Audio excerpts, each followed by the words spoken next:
What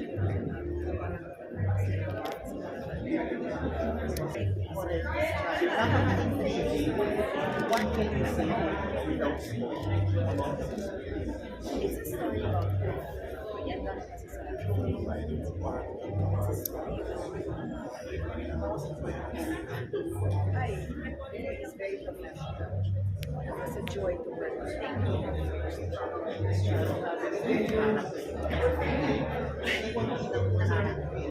Personality at kakalimutan sa kasama pa na siya. Kumusta po ang reaction mo sa development? Sa ating producer na si Coco Martin sa Tanggol. Siya talagang genius behind the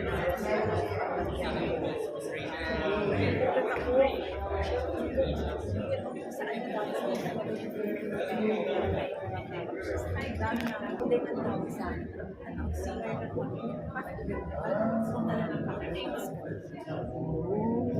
in the future mabibigay sa iyo.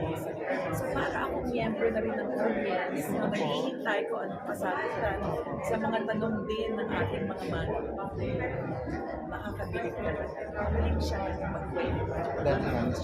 Tatanong ko lang po kung ano importance nitong parangal ng Sining Award sa iyo as an artist. Kasi bukod sa colleagues mong nagbigay, this is parang a look back on from the time of the team up to yung trajectory po ng inyong career. Your thoughts on this?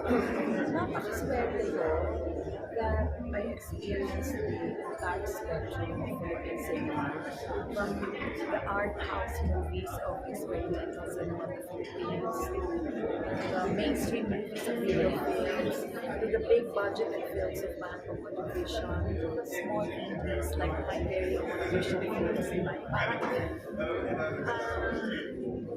napakaswerte ko.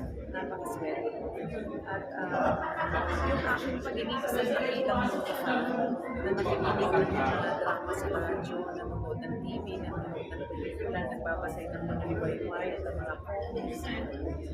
Nakatulong lahat yun sa akin, sa paghubog sa akin na magbigay ng mga kwento na magugustuhan ng aking mga mata.